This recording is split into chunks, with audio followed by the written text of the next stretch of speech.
Hello and welcome to episode 95 of the Back Nine Six Pack. My name is Mitch, joined as always by my esteemed colleague Justin. Welcome home. Oh man, what a long 4 day trip. The 4 days always feels like 20. It's kind of crazy. Uh, but warm. It was a nice break from our weather, and then I come back and it's nice here, so I'm not gonna have to like suffer through some cold weather here. Um, but Mexico it's a time warp down there. So I mean, I feel like any kind of resort with good weather and stuff. Yeah, yeah, you're just in a time warp. you escape real life. You know what I mean? Like real life is not getting up and going to breakfast and then going down to the pool at 9:30 and hanging out all day. Like that's not real life, but that's what you do when you're at a place like this. So, uh, Oh but it's man, always fun, but tired and glad to be back here for sure. yeah, it's always weird when you find those moments when now that you're a parent and all that stuff. Like when you just have like no quote unquote real responsibility. It's like almost like life moves too slow in some ways. Yeah, it does. And it was actually funny. There was a couple on our trip that like they're like, this is our first time away from our kids ever, and it Oh, was like, trust me, like that adjustment back is not fun. You're like, what do you mean I have to feed somebody else in the morning? Like, you know what I mean? Like you only have to worry about yourself, and it's just, yeah, it's quite the adjustment. But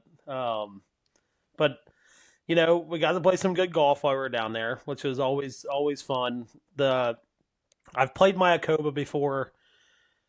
It was in so much better shape this time around because we played it 8 days after Live last time I was down there. yeah. But this time around, it was you could see why it's like one of the best courses in Mexico, if not one of the best course in Mexico. I think Cuvera down in Cabo is, but you can see why it's like one of the best courses in the country. And then we played Riviera Cancun, which tightest 7,200 yard course I've ever played in my entire life. Some of the tee shots, you're standing back there, you're like, maybe I just like try to keep something in the fairway here. And then you look at the scorecard, you're like, 470 into the wind. It's gonna be driver.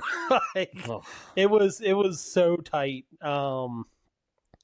Yeah, but they were both good days. I mean, can't beat warm golf with shorts on, and uh, Mayakoba has hole 15 that is right up on the ocean. It just gives you all the good vibes you need in the world. So yeah, that's gotta feel good in early March, just getting the ocean views on the course. Was this were these your first two rounds of the year? yeah, yeah, and you could Mm. tell I hit the ball a lot better than I scored.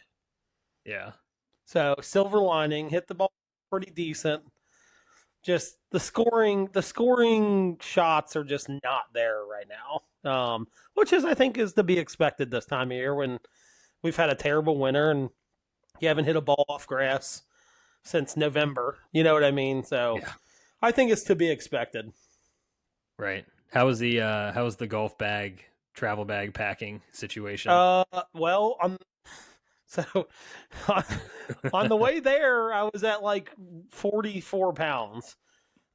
See, there's this thing they sell down in Mexico called tequila. Uh Um, and when you come back with three gigantic liters of Mexican tequila, your bag's going to weigh about 62 pounds. Matter of fact, so yeah, it was it.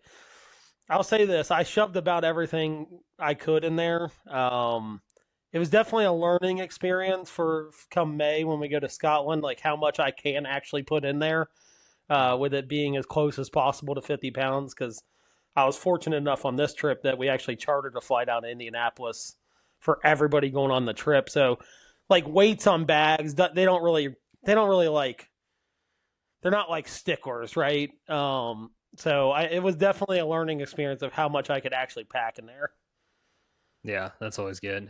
Yeah, the challenge will be with Scotland. You're gonna need so much different stuff and And that's layers and where it's going to yeah. come in. Like we might be sacrificing a couple pairs of shoes so we could fit, some rain gear and maybe some cold weather gear. You know what I mean? So Yeah, that or is my just like guess. just buy golf balls over there or whatever. I don't anything I, you can do I, to. I didn't think about that. It's probably not the worst idea because there were a couple guys that like, oh, that weren't good golfers. They're like, I'm bringing 3 dozen down, and it's like their bag weighed like 58 pounds. It's like I'm not surprised. You know what I mean? So That's confidence right there. Just packing 3 dozen balls to Scotland. I'll say it. There was a couple of them that probably need every bit of those 3 dozen of golf balls too. I mean, that's how tight. And Mayakoba compared to Riviera Cancun's like wide open, but it's the first couple holes I'm like, man, I remember this course not being this tight. It's just like every hole you're just like, especially if you're not hitting the ball off the tee. A couple of the guys were not hitting it well off the tee, and it's like those holes go from this to like super tight, like in a Yeah. matter of a couple holes. So, but yeah, I think I did learn some stuff about how much I can pack, and um, yeah, buying golf balls thing over there might actually be the play. So I appreciate you saying that. I was told though from a group of guys on our trip that went to Ireland, they were like, do not take a nice golf bag over there. Like you don't know what kind of weather you're going to get. You don't want to ruin because I told them I just got a new golf bag, and they're like, you do not want to take that over there. Like it'll be Yeah. ruined. It'll be ruined in like 2 rounds. So Yeah, especially if you get any rain, I can just imagine you don't yeah, want to take the stitch bag over there. yeah, exactly. Oh man. Well, glad to have you home. Glad you survived. Feel You have a voice this year. That's an improvement, yeah, honestly. you know what? I didn't go very hard last night for health reasons. So it was probably a blessing in disguise that happened, or I might be here with no voice again this year. So I mean, that's the one advantage, if there is one, to just pedal down early, is like it forces you to ease off you can towards the end. coast. Yeah, you can Yeah. coast to the finish line for sure. And 'Cause then sometimes if you pull like the ease in and then you ramp up, like that can get you worse on the back end. yes, So yeah, 100%. And yeah. I don't feel bad about the staying up late the first night. I know there's probably going to be some judgment there. I stayed up way too late on the first night, but it was for a good reason. We were talking golf and golf courses and where we have played, where we haven't played. So it was a good conversation. It was worth staying up till well past 1 o'clock. So, Yeah, absolutely. It's hey, patio discussions, right? yep, That's all you need. exactly. Alrighty. Well, thank you all for listening or watching. If you're watching on YouTube, please smash the like button. Subscribe, rate, and review the show. Follow us on social media at Back96Back. No fan mail this week, but if you ever do want to send us something, that link is always down in the show description.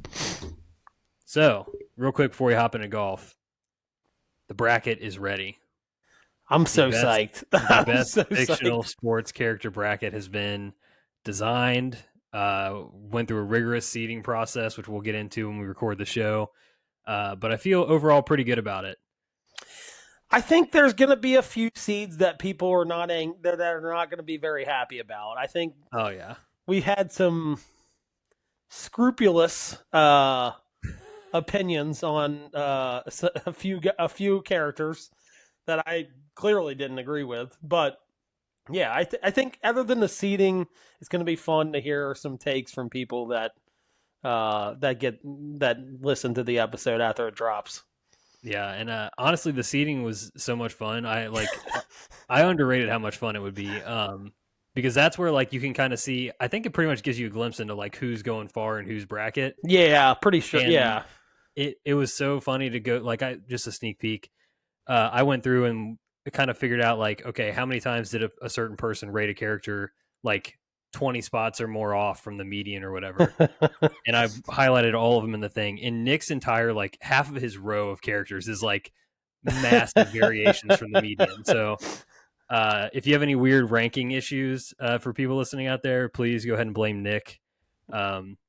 Because yeah, yeah. he was the most egregious ranker of the most of it. Or Well, the I four of us. told you. I said I was like I thought we were gonna have to keep your no watching ass in line with some very bad takes, but I we were pretty close in some of the rankings we did. I think it was other than a few, we kind of had like some of our favorites were pretty similar, and then some of our not so favorites were pretty similar. So Yeah.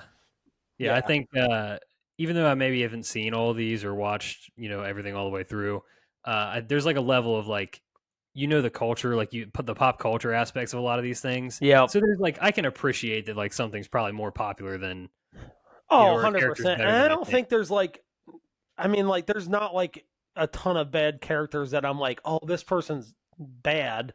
It's just like I like these people better than I like these people. So Right. I can appreciate someone having a different opinion for sure. And that's the best part of this. It's a stupid made up bracket. Yeah. Like, who cares? It's just going to be about having takes and, talking shit with the boys. So Yeah, it'll be fun. I think I don't know if I said this in the text chain, but I said that Nick is the big conference, commissioner that's like trying to get their team that was like 6-11 into the tournament when we all know they should probably put some mid-major in over them as an at-large. That was Nick. That's how he went. That's how he went about his rankings. Yeah, he's like, I don't know, he's like Larry Scott or something from Yeah, the now dead Pac-12. He's trying to shoehorn, Oregon State into the yeah, tourney. like a 6-11 conference record. Oregon State, who just so happened to make like the semifinals in the conference tournament. That's who he's trying to get in the tournament right now. So. Yeah, 100%. Oh man, all right. So everybody, stay tuned for that. Our plan. Look, knock on wood here. We're going to record that tomorrow night, which is Tuesday, March 11th. Should be out later this week. No promises on the day, but we'll get it out there. Yep. All right. I know you probably didn't see much in golf this week. I saw a little bit on Sunday when we got done. We went into the clubhouse and we had about 45 minutes waiting for our bus. So I saw a little bit, but not a ton. I got a couple nominees for best things I saw in golf this week. Did you catch the Cam Young thing? No, I didn't. I heard about it, but I did. I haven't seen enough on it to have an opinion, I guess I should say. Yeah. So Thursday morning, they're teeing off at the Arnold Palmer. He has his AirPods still in, unclear why. But it's a funny picture, like, took kind of X by storm of him with an AirPod. He immediately pumps his first tee shot out of bounds and makes a triple on the hole while wearing an AirPod. Like, so a lot of memes were flying around about like, who among us hasn't been in this situation, at 3 p.m. on a Friday or whatever. No, and we know a guy that wears an AirPod all the time to take phone Yeah. calls on the golf course. So it's about the same. Yeah, so I haven't seen any follow up. I don't know if he like left it in from his warm up session or if he was supposed to do some sort of like But how? walk But and that's talk or okay. what. So I'm like, I don't think he did it on purpose or anything like that. Like I saw some takes that were like, oh, like, like you can have like a metronome in your ear and things like that. But I'm like, the dude pumped it out of bounds. Like it clearly didn't help him. You know what I mean? But yeah, I just don't understand how you don't feel that in your ear I know. when you're like going to tee off. That's what I'm just confused by, I guess. Yeah, I mean, I own AirPods. I've owned a million headphones. I am always keenly aware of when it's in my ear. There's never a time where I don't know it's there. So either he knew he had it in, or he's one of the 8 people in the entire world where his AirPods perfectly fit in his ears. That could be true. In which case, we should be jealous of. Good for Cam. Yeah, that was just a funny moment. The other thing, which was really cool, like we've mentioned before, PGA Tour is doing a lot better job on the social media stuff. They posted a video asking some players like if they could have one mulligan in their career, what it would be.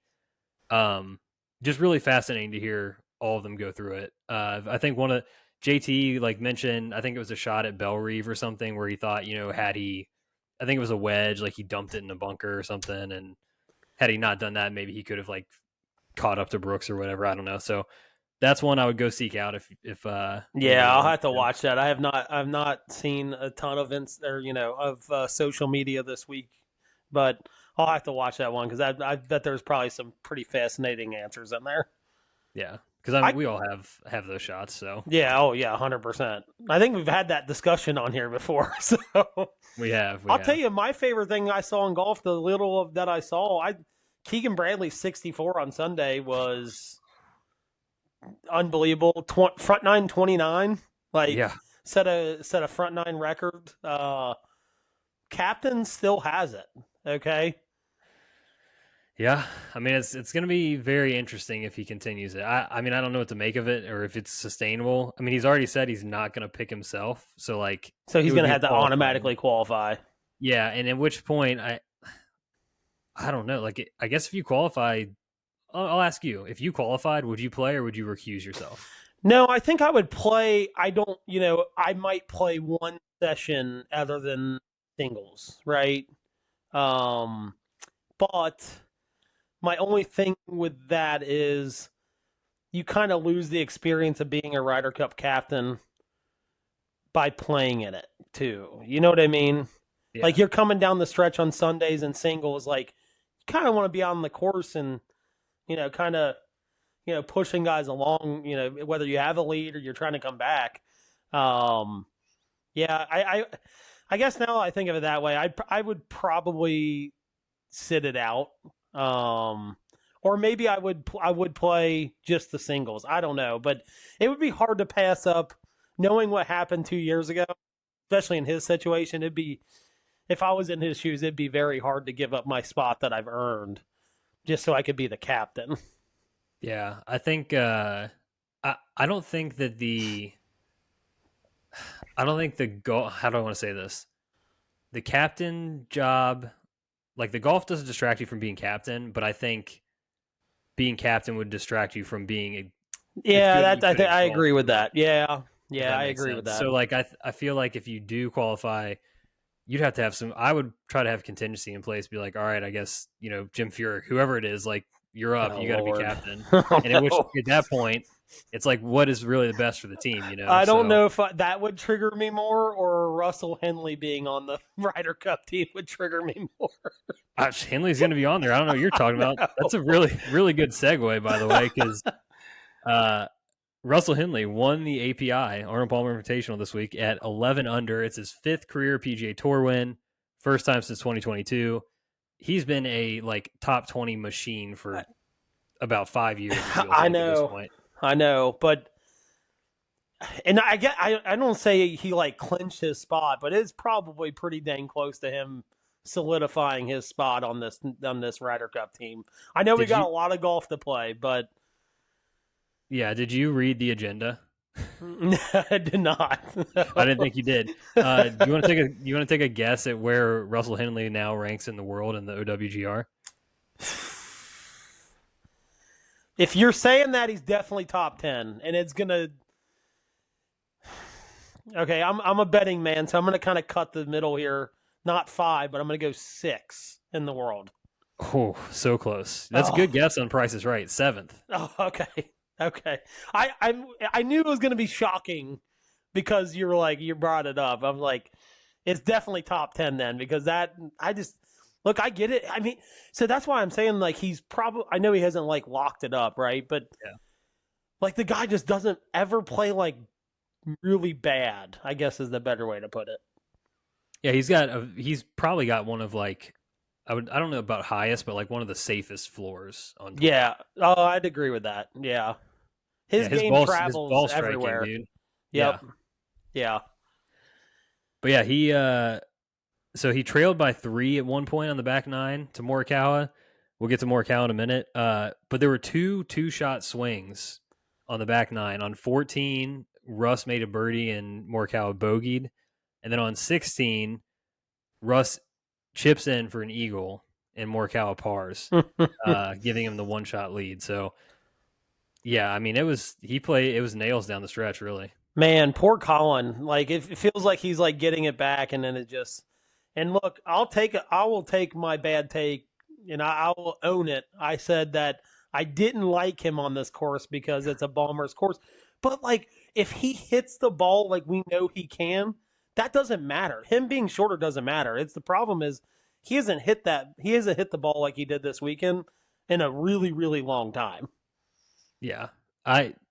Bay Hill played either the Bombers didn't show up or it just played different this time. Yeah. Because if you look at the Russ Henley wins, Morikawa in second, Corey Connors third. Michael Kim has picked up distance, but They're still doesn't. I don't know. He feels to me more still kind of like a plotter kind Yeah, of they're player. not those guys are not the longest hitters on tour. No, They're and not even then close. Keegan Bradley T5 and Sepp Straka T5. I mean, Yeah. these guys are all like accuracy iron player, Yeah. like primo ball strikers. It was just wild to see that that's how it shook out. Yeah, that is surprising. Because, like, the last 4 or 5 years, it's been like, how far can you hit it because the rough's super thick, and it does, you want to be up as far as possible because there are some tighter tee shots out there for sure. I mean, 18's fairway is not that wide, and you cannot be in the rough coming into that green. So, um, unless you have a wedge in your hand, like I think Bryson did when he won it, it was like, no, I'm in the rough, but I have like 130 yards in, so it doesn't really matter. Yeah. But yeah, that is surprising. That leaderboard is definitely surprising compared to the way it's played. Yeah, no doubt. Morikawa, is he developing a bit of a closing issue? He might be catching the Xander bug, maybe. Except for he just won a couple majors early, and then now he's doing it. Yeah. His last win was 2023 at the Zozo. Yeah. Before that, the 2021 Open Championship. So we're going on, it's over 2 years, and the Zozo, I think, was like a limited field, kind of a goofy tournament. He had that like 5-shot lead that he blew at the Century a couple years ago. Yep. This is a 3-shot lead on the back nine he blew. Yeah, well, I think we've mentioned this on here before. Like, look at the list of guys that have won like 2 tour sanction events, like legit events, in the time that he's won his last. Like, I don't count the Zozo. I don't. It's like a limited field thing. It's almost an exhibition essentially. But like, there's guys on there like that your Nick Taylor's on there, for God's sakes. Like, he got left off the freaking President's Cup team last year for the international squad, and he's won twice since Collins won his major. So yeah, it's he might be developing something mental that is it's not good. Yeah, I mean, I don't know how to win a tournament. It's not my job, but that's also why we're sitting here doing this and not, not at the Players this weekend. Right. So from like just like a watching and a fan perspective, it almost seems like he's just doing the trying not to lose thing, right? Yeah. Instead of going and shutting the door. I mean, his like the approaches he was hitting down the stretch were very conservative. You don't expect a guy to chip in for eagle, but like at the same time, where they teach you in match play, like you expect the other guy to make whatever that shot is. Yeah. So it's like a little bit of bad luck, but also like at some point, like you have to go win it, right? Yeah, I don't disagree with that. I mean, yeah, that I get from the little bit I saw on Sunday. I kind of got that feeling of like he was just trying not to make a big mistake. And we all know if you've played any sports in your life, I feel like if you're trying not to strike out, like that's all you're trying to do, you're going to strike out a lot. Like, it's just kind of one of those things, so I could see that. That's a good way to put it, I think. Yeah. I don't know. I think it's in him. Obviously, he's a supreme talent, but yeah, I mean, he won so early on, especially majors. Like it's there. It's just a matter of getting over that hump again, unfortunately. Yeah, it's one of those things when it's like a guy like him comes on the scene and you don't know what you don't know, and you just go out there and everything's easy. Yeah. And then all of a sudden you start to build scar tissue and it just gets that much harder Yeah. every time. Look at Rory in majors. Yeah. 11 years now. Yeah, when it was like a carefree young guy out there just like ready to beat everybody up, and it was like he won majors, and now it's like, he's got a lot of scar tissue behind him. So yeah, it does. Yeah. I mean, it does build up after a while. Yep. Well, I went through the top 5 already. Did just want to double shout out Michael Kim, who again just is like on an all-time heater here. I mean, part of me wants to take him at the Players. I don't know. We'll get there. We'll talk about it. We'll talk about it. Other notables in the field: T11, our boy Scotty Scheffler. He's for sure winning the Players this week now. I mean, it might as well just. Do we even play the tournament at this point? Is the real question. No, he lost. I think he lost like 5 strokes putting. Oh my. And there was 3 in one round at one point. Like, I saw him hit like a 10-footer on Sunday, like when we were watching in the clubhouse, and I was like, now I know why he's not leading. Like,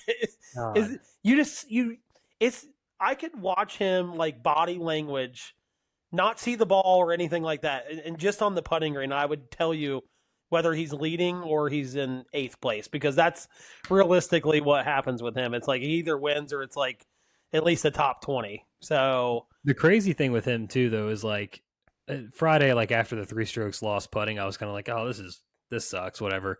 He just like he's so freaking good. He's just still kind of gives you hope, I know you you're know? just like, well, if he hits 6 shots close in the last 2 round, the last round, and he's got tap ins, like he's at least making 4 of those. So maybe if we get like 4 or 5 under, he has got a chance. Yeah, I Yeah, that's know. what He's never out of it because he hits the ball so freaking good that it's like if he can just put him close enough and he doesn't have to worry about making a 15-footer, we might be all right. So yeah, I was praying for like the Olympics round, where he just comes storming back or yeah, whatever. If he could have had the Keegan round, who knows? You shoot a yeah, 64 and boom. But yeah. Put a did little not pressure happen. on guys, like in-game pressure on guys. I mean, you never know what's going to happen. Right. T15 for Rory, just kind of like a throwaway week. He was just kind of never around. T22 for Ludwig. I think he led the field in driving, and it just must have been loose and found the water with his irons, I think, because it was just not a good week for Ludwig. T36 for Finau, only shouting that out because he shot at 80 yesterday when you had Keegan Bradley shoot 64, so he lost to Keegan Bradley by 16 shots. Tough. JT was also T36. I don't know. This course never feels like a fit for him, but former players champion, so who knows what could happen next week. T40 for Xander in his return as well. Just kind of never really had it from go, seemed like, but battled back to make the cut, keep his cut streak alive, so good on him for that. And then a few missed cuts. Our boys, Max Homa, Sahith Theegala, just still both on the struggle bus bad. Specifically, I feel like Max has been on it longer than Sahith. I mean, Max is starting to make me a little terrified of like what is becoming of his golf game. I mean, I love him to death and I want him to be like, but it's like these guys. It's funny. Like you'll see them 2 weeks. They might have a stretch of like 3 weeks in a row where it's like, okay, it's not been good, but like at some point, like in a 4 or 5 week span, they have that tournament where you're like, oh, okay, like maybe they're finding something. He seems like he's going through like a JT 2-year slump phase right now, and I don't like what we're seeing out of him.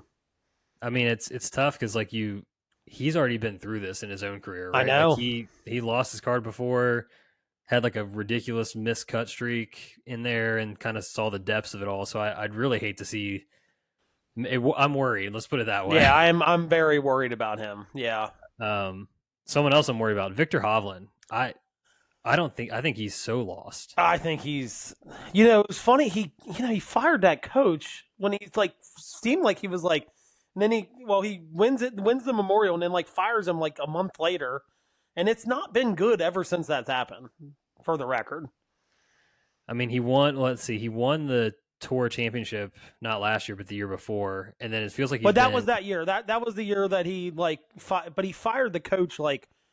It was probably like a couple months before that or something like that. But then he won the Tour Championship, and it's like okay. But then it really hasn't been good since he's won the Tour Championship. Yeah, he had one like really standout performance, which was at the PGA at Valhalla last year, where he came in. I think he came in third to Bryson and Xander. But you need to go listen to the Joe Mayo episode of the No Laying Up podcast. That is an electric factory, and also he outlines kind of this whole journey with Victor, and it's fascinating. I'll have to.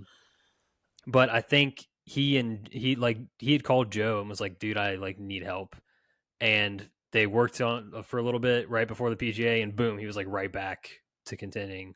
Yeah. And his since they've kind of separated again, so it's just like. So that to me, crazy. Victor's kind of one of those guys that like he's a crazy good talent, but you don't like know him so much on a personal level. I mean, none of these guys we like know personally, but you don't really know him like his tendencies and things like that. And so that's where it's like at this point, it's like you almost want to be like it's got to be a him problem, like with fire, or maybe someone on his team that's just like leading them down a bad path of like hiring and firing, and it's like I don't know. It sounds like it's almost like he's uncoachable at a certain point. You know what I mean? Yeah, I don't know. I think you just got like the tinker bug, and then just can't undo it. You know what I mean? Like Yeah, you mess with something that's working, and that's and what you get. and it sucks for a guy like him because like he does have a different swing, right? Like he kind of comes over the top, kind of plays a slight pull. It's almost like one of those things. Like, look, that's not broken. Like tinkering with things is like it could go off the tracks, and I think that's kind of what we're seeing right now.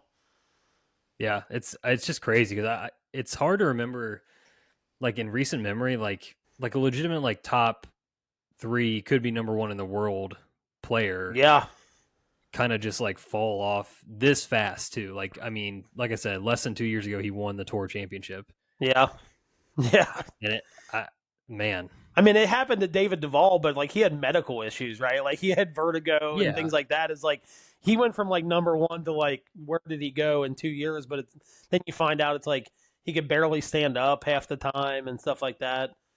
Maybe Jason Day, but even his was medical. He went from like holy crap, this is like the next guy, but then he got vertigo too. So it's like at least they have medical. Like this is just doesn't even seem medical. It just seems like yeah, maybe the tinker bug, like you said. He's just trying too many things instead of just sticking with what worked. yeah. Usually when stuff like this happens, like you said, you can kind of see it coming, and you see like a slow, Like like the Jason Day yeah, thing, like you could kind of see as it was happening.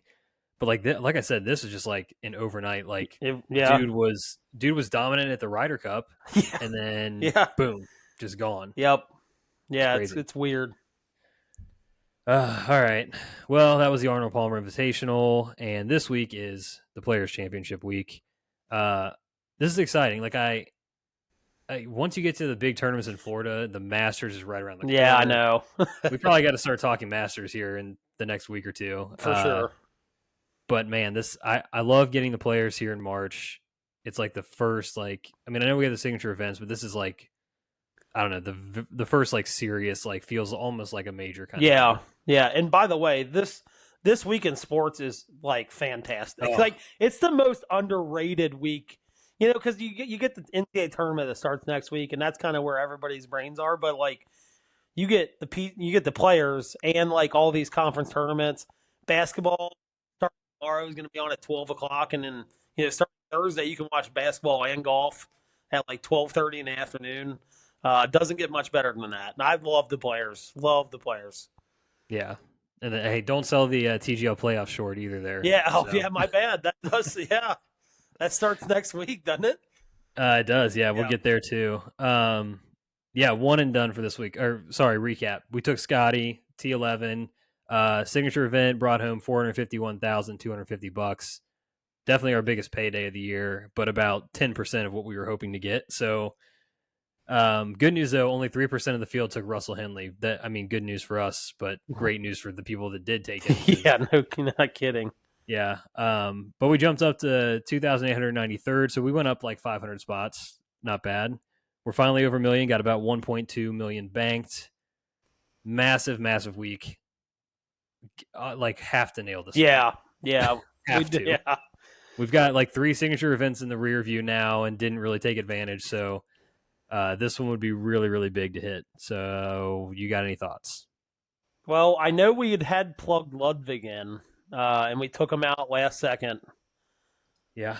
I mean, I don't like, I like how he's driving the ball. It scares me a little bit, but he's kind of, I don't know. This tournament just feels like it's meant to be won by a big name. It's meant to be won by an ultra talent. I feel like it's got to be him, but I don't know. That was my initial take, and I'm kind of sticking with my gut here. I think we're gonna ride because the only conversation I wanted to have. I like Ludwig. His only appearance here was last year. He finished 8th, so we like that. At least some history. Yep. Um, Morikawa just because they can ride the form, but a lot of people think that he plays well here. He doesn't have a great history. He's only got one top 20 in 4 tries. Yeah. Um, And but you he's think, too early on for me to like hop back on the ball, like the Colin ball striking train. Like I just I don't trust it quite yet. Yeah, I'm with you. And like you mentioned earlier, the only other thing is like, do we get tricky and try to call our shot with Michael Kim? I mean, oh, God. He's does not have a good history here. He's made the cut once back in 2017. Last year he missed a cut, but his run right now, I mean, dating back to the Phoenix Open, T2, T13, T13, T6, and then T4 or fourth place You know, yesterday. I would have loved them last week because I feel like that's a course where like bogey avoidance is like a big thing because like no one really like someone's not shooting 20 under out there, right? Like at Bay Sure. Hill. But like here, like guys, like I don't know how. I mean, I guess I wish I knew how soft it was and stuff because like if it's a birdie fest, the bogey avoidance thing it just doesn't play well. You know what I mean? Like if you're not Yeah. making a ton of birdies and the winner finishes 20 under, could yeah, you could find yourself pretty far back there. Yeah, it's so weird with Sawgrass because like it really is so conditions based, like how it's It going to is. play. I mean, Yeah. we've seen it play super hard and it's been super scoreable in Yep. other occasions. So, man, I think I'm with you. I think we just take Ludwig here. Yeah. I man, this is gonna this that's gonna backfire on us too because Ah, Michael Ken's probably gonna be leading going into Sunday or something stupid. But I think from a just a this is a big stage. I think you just got to take the most talented guys. I tossed around the idea of Hideki. yeah, Um, he's so that's another one. I just went past his name. So he's another guy who's got a good history here. Uh, T6 and fifth in his last two. He's got a T8, a T7, a T22. Playing decent golf. Hasn't really done. He hasn't peaked since he won back at the and Century. doesn't just this feel like a tournament that he, you know, he's just kind of like trucking along a little bit, and then it's like the first big tournament's like bam win. Like Yeah, I know we've had elevated events and things like that, but like as we talked about, they and the players consider this the fifth major or whatever. It's a little different level than the elevated events. It just feels like then he would win, but my gut immediately went to Ludwig. Like, that's yeah, that's fine because that's where mine went to. So yeah, we can ride it and we'll flame out if we do. yeah. Who cares? All right, Ludwig Oberg, the official back nine six pack one and done pick of the week. Gonna go get us like $4 million or whatever it is. I don't even know what the purse is anymore. It might be like Probably, 8. Who even knows? seriously. Um, yeah. So there's one and done. TGL playoffs. They're off this week. Smart planning on their part, taking the players' week off. But next Monday, St. Patrick's Day, we've got LA versus New York, 1 versus 4.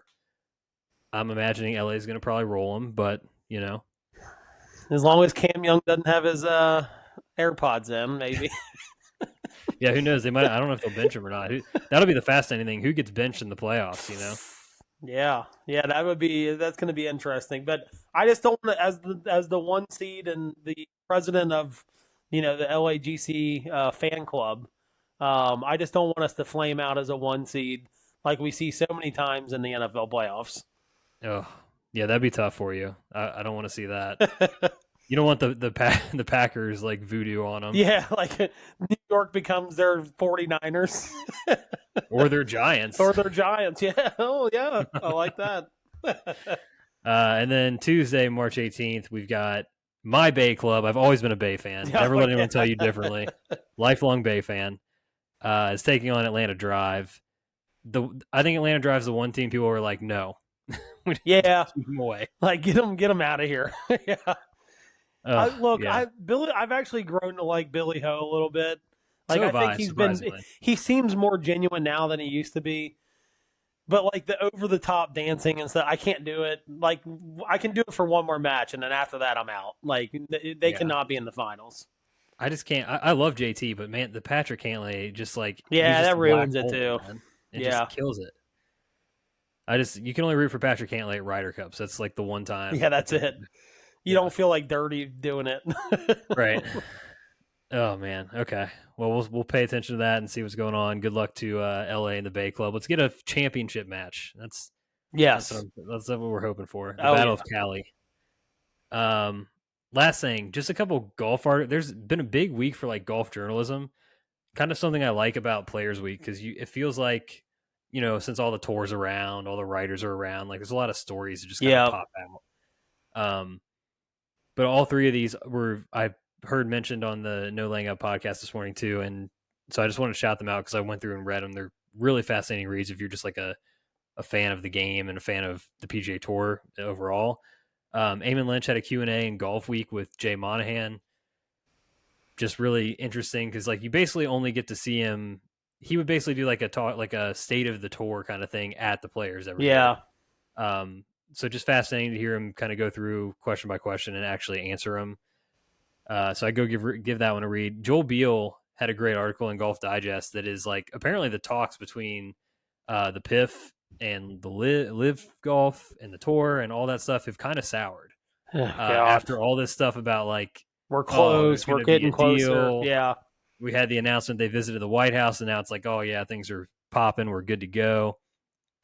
So it sounds like it's quoted as a source saying that it's a stupid game of chicken, and it's basically just like all about egos getting in the way of one another, and I'm not surprised by et that by the cetera, et cetera. slightest. So, and then Rory was quoted this week at API and saying like it feels like it's farther away than it was before. Yeah, I saw him Super say sick. that. Yeah. So, who the hell knows what's going to happen? Still wild that like they went on CNBC on like in June of 2023, and we're like, oh yeah, We're we're making good. a deal. We're Yeah. making a deal. This whole thing's over, and Pissed a now lot it's of people off in the process, by the way. yeah, and we're coming up on 2 years since that announcement was Oh my made. Just gosh. horrible, horrible. So that's a good update on that. And then also Adam Schupak had a story in Golf Week as well. I guess the tour has been testing, like doing a little bit of testing of the new rolled back golf balls that are supposed to go into play. Okay. Some guys are not happy. Not surprised by this, but Let me guess. Brian Harmon is one of them. I mean, the guy hits it, can't even hit it out of his shadow with the real golf ball. The Yeah. rollback one, he's going to be hitting like 235 off the tee. Yeah, so that was kind of his thing. Was like, I guess he was saying that it's like a unfair advantage because it impacts the shorter players more than it does the longer players. I guess the way the golf ball operates or whatever. I don't know how you want to say it, how it plays. But just a lot of bad takes in that article. If you want to just go read if you want to hear some privileged people talking about how they're going to get their whatever taken away from them, go read that article. It's all the classic, like, Harmon specifically makes a comment about Jose Altuve and like, well, just because a guy like Jose Altuve is hitting home runs, they don't make the ballparks bigger. But baseball's changed the ball like 30 times in its history. Yeah. To combat this kind of thing. It was proven the one year when there was like a ton of home runs. They were like, oh, they like rolled out like a bunch of juice baseballs and like guys were just hitting it a fucking mile. So but then they rolled it back to something different, like a different formula, and it's like next thing you know, there's like 8 guys hitting barely above 250. It's like right, yeah. So and also the tour, like the golf ball has progressed to where it is now. All these guys are long. They've been running back tee boxes for decades now. Like it just for me the whole golf back, like the golf ball rollback thing. I think it just comes down to like courses are just running out of space. Like it's not the 1970s anymore. Like these courses have things built up around them. You're running out of room to just keep pushing tee boxes back 30 yards. You know what I mean? And that's really what it comes down to. That's the best argument I've heard. And I'm like, I think about our course. I'm like, yeah, man, there's like just not a lot of areas you can just like push tee boxes back, right? So, and there's a lot of courses like that. And there's a lot of courses they play that are specifically like that. So, and the only way to combat that is to just let the ball not fly as far. I mean, really. Yeah, for me, it's two things. It's exactly what you just said. Like, what is the right thing to do for the sustainability of golf as a game, right? And for the bigger picture, it's that because you don't have a bunch of money getting sunk in to expand these courses. You don't have courses becoming outdated. It's more turf and more maintenance for courses themselves. So it's like a big money issue as well. But then also, like, if you do these things where, okay, you grow the rough up, you tighten the fairways, whatever, blah, blah, blah. Two things on that. One, you're only rewarding one style of play. Yep. So it's making the game more Yeah. or less interesting because it's like, all right, the only test is can I hit the fairway or not? Yeah. But also that would also punish shorter players Yeah. because anyone that can hit it longer, look at Bryson at Wingfoot, Bryson Oh at yeah. Pinehurst. Like it's just you're just moving the the markers. You're not like actually addressing the root cause 100%. issue by doing Yeah. that stuff. I mean, the only other thing I'd be on board for is like rolling back some of the clubs for the professionals. Like, I always Absolutely. bring up this, in Major League Baseball, they use wooden bats. Well, every other form of baseball, they use metal bats. Yep. Like amateur, below professional, they use metal bats. That's not the worst idea. I know guys would absolutely hate that. They'd hate that way more than the golf ball rollback, because then I think you'd get guys that are not the ultra talented ball strikers would really, really struggle. Yeah, a lot of the things I've heard is like, okay, make this essentially reduce the club head size, right? So like it's less forgiving, so you Yep. get rewarded more often for center hits than Yep. you do now. Yeah. And then the other thing would be to like reduce like that spring or the trampoline effect Yep. that's in drivers especially, but they've taken that technology now and filtered it through the bag. So like, Yeah, I know. your irons now even have a little bit of that in it. So Yep. Yeah. yeah, there's lots of ways I could address it. I'm sure. Look, there's a lot of smart people, in R&D and those kinds of things that are trying to figure this out. But I do appreciate the USGA's effort, and then hopefully PGA Tour comes along for the ride For sure. to try to make this more sustainable. Oh yeah. All right, with that, we are heading to the patio. It is Patio Beers time. Anything goes on the patio. Do you want to go first or do you want me to? Yeah, I'll go first. Okay. So this conversation actually came up in the pool in Mexico. And I don't even remember how it came up, but I thought it was like a pretty intriguing conversation. So if you could be a car, why would you be the car that you would be? Like any car. Oh. Man, see, these car questions are always so tough for me. We've talked about this. Like, I'm just not a car guy, right? I know. So it's like I don't even know what car to pick. I mean, street legal or no? Yeah, it's gotta. Yeah, I would even say, like, if you wanted to make it easier on yourself, like what kind of car fits your personality? You know what I mean? Like who you are. Yeah. I mean, I think if you asked a lot of people that know me, they probably would give you like they'd say like I'm a Camry or something, right? Like I'm just middle of the road, reliable. Old reliable. You drive me to 350,000 miles, whatever. It's that would probably be what people would say. Man, I don't know. I kind of I just like Jeeps, right? Like I don't own a Jeep, but like a Wrangler. I drove one time when we took a trip out west to Rocky Mountain National Park, and they like didn't have the car we'd ordered. So they're like, "Well, we have a Wrangler," and I was like, "Hell yeah, I'll take a Wrangler. Let's go." So we're driving through the mountains, the top's off, all this. Long story short, I like the functionality, the modularity of it. Like it's just like an enjoyable drive. Every time I've been in a Jeep, it's an enjoyable drive. Yep. Yeah. So similar, not same car, but like I guess similar is like I would guess like personality wise. This is what I said. Personality wise, I would be like that super unaffordable sports car that your wife hates that you got, but then you're like, oh, it's fun though. Like, you know what I mean? Like she gets in it, you're like, oh, this is a lot of fun. Like, you know what I mean? Like then now they're not as mad that you bought it, right? Like that's like so I said like I feel like the middle age like crisis car that's like fun that your wife hates that you have is like a Porsche or something like that. Like it's like, oh, he drives it like 3 months out of the year. You know what I mean? But when they get in it, they're like, okay, like I don't hate this car as much as I thought I did. Yeah. And I feel like that's the way. Like if someone doesn't know me, they're like, oh, I don't know about him. And then like they get I kind of like him. Like he's not that bad. That's like personality wise. If we're talking about like, I've always enjoyed like old Ford pickup trucks. Yeah. Not like a 60s one, like the old style ones, but like you know how you see like dudes still trucking around in those like, like a red F-150 that's probably like from like 1978. And you're like, how you're like, man, that's like still in good shape, but that car is like 40 years old. That's the car that I'm like I would want to be if I was a car. Yeah. Yeah. Man, it Like feels like that. dependable enough that people want you to like you they want to keep you around forever. You know what I mean? Yeah, no, for sure. I feel like the time that we grew up was like the 90s and early 2000s for cars, not a good time. Terrible. Like Terrible, everything, terrible. the way they look, the functionality of them, like a lot of unreliability, I feels like Yeah. in that window.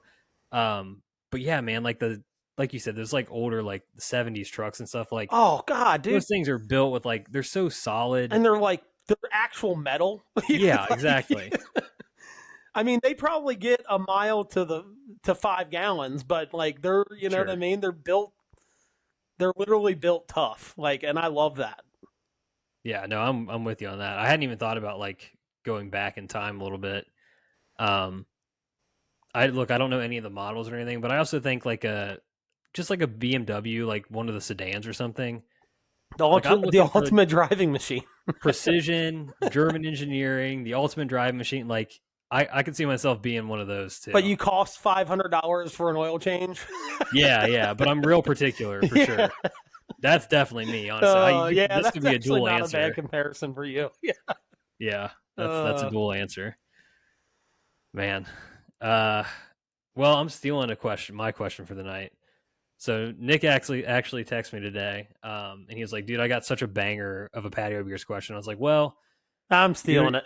you're either gonna have to holster it, or you're gonna have to tell me what it is so I can use it because we're not doing patio beers on this bracket Yeah, pod." exactly. So he's like, "Ah, fine, whatever." So he'll give it to me.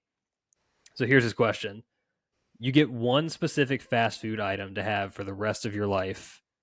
What is it? And just to like put a qualifier on it, you can't just say like a burger, like you got to go like Big Mac, Yeah, or yeah, yeah. That was where my Whopper or mind whatever. went as soon as you said that. Yeah, yeah. And he also said to be considered fast food, it has to have a drive-through, which is a real tricky line these days because there's so many places that have drive-throughs now. That's fair though, because like, yeah, well, I guess yeah, they're like Chipotle has a drive-through line now. You know what Yeah, I mean? exactly. Uh, but I don't. Yeah, I think you understand like fast, like what you're talking about. Like you're thinking of your McDonald's, your Wendy's, your you know, Yeah. In and Outs and stuff like stuff like that. Um, so I think mine would be pretty easy. I don't eat this a ton, but it's never like bad. I guess like I just want like an RB roast beef sandwich. Oh God, No. like a beef and cheddar, or just like straight up the Yeah, beef? I think cheddar or yeah, like I love their Arby's sauce. Their Arby's sauce is good. Put a Yeah, little Arby's horsey. sauce is underrated. I Yeah, like horsey sauce. Horseradish is like an underrated like topping for things. But yeah, I think it's never bad. Like and it's kind of hard to mess up, right? Like it's really hard to mess up a roast beef sandwich. I don't hate your answer, but I just know the reaction to that's not going to be good. I I know, can tell you. yeah, I get where you're coming from on that, but I don't know. It'd just be like to me, it would be something that I want that like would be really hard to mess up. So like you don't have a day where it's like, oh my god, I have to like suffer through this. You know what I Yeah, mean? Like I'm thinking of like times I've had McDonald's like with our kids, and I'm like, I don't even like you get it, and you're like, I'm not eating this. Like I'm just not eating it. Like it looks yeah, so bad. Not shots fired at McDonald's. Holy crap! Please don't sue us. yeah. Well, I didn't tell you yet, but they're a sponsor now, so that's gonna be fun. No, kidding. uh, Um, yeah. So I had the same thought process as you because like he asked me that, and my immediate gut reaction was a Crunchwrap Supreme from Taco Bell. Horrible if I had to like if that was the only yeah. thing. See, so I was like going through the Taco Bell menu when you asked the question, but I'm like, I've had a bad experience with like almost everything on that menu, Yeah, that's not a including a long. Crunchwrap Supreme. It's not a long term play. That's just like what I thought of like part of the problem is like Susie hates Taco Bell. She got sick one time and has never gone back.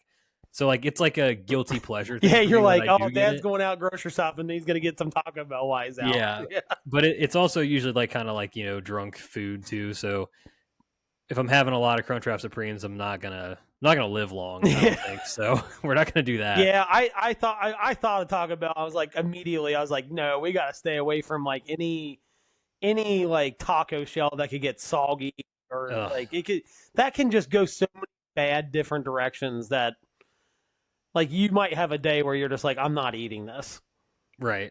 You know? Um, yeah. So that was one thing. Another one that as a recent, a reborn, a born again Chick-fil-A fan, um, the spicy deluxe like always hits. It's good. So that was another restaurant that came to my mind because I was just like, man, like I don't know if I've ever had a bad experience at Chick-fil-A. So like at least you're gonna go in and like if you're in a shitty mood, like they're gonna like say my pleasure 15 times and you're gonna feel really good about your day.